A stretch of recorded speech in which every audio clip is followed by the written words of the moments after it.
Greetings, art and app enthusiasts. This is Ken with Mahalo.com with a how-to video on Artrage. You can see more about this video on mahalo.com/artragewt. Please send in your request to request@mahalo.com. Don't forget to rate, comment, and subscribe below. In this brief tutorial, I'll go over customizing your paper settings and working with layers in Artrage. So let's go ahead and get started. First off, let's open up a new painting in Artrage. And from there we have our canvas preset menu with plenty of options. And that's why this is my favorite program on the iPad. With all these options, it gives your paintings and drawings a real different feel. So I can tap on the grain menu and change my paper settings there. In between the color and the grain buttons, I can scale up and down the roughness of my canvas. I can choose no grain, and that's going to be like working on an animation cell, or like working on Photoshop. So let's go with the standard canvas setting, which is my favorite. I can even choose the color of my canvas, which can help a lot. Let's say I want to have a darker painting, or maybe I want to have a sky.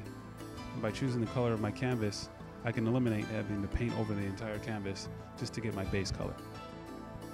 So I'm just going to start off with a traditional white canvas. And if we tap over here, that's our layers menu. Now let's go ahead and create some layers. And I'll show you the benefit of working in layers in Artrage. So let's tap on the top layer. And that's the layer I'm going to be doing all my sketching and my base work on. I'm going to start off with a sketch on the top layer. Now I'm going to sketch out a head and a profile view.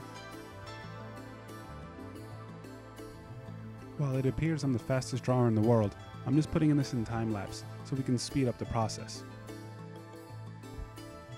So a great feature with working in layers is I can have my sketch on the top layer, and when I want to lay my paint, I can do it in the bottom layer, but I can still see my original sketch, which is a great tool and virtually impossible if you're trying to do this in a real painting. And that's why I like using this program, because it's a mix of digital and traditional painting. So once I lay my paint, I can go back to the top layer and continue working on my sketch without affecting the paint that I've laid down. So let's tap to open up our layers menu again. Then I can click on that little eye icon right there and hide my layer. And there we have it. A quick little tutorial on getting familiar with the paper settings and working with layers in Artrage. Make sure you check out my second video, where I show you all the different brush options and working with a palette knife.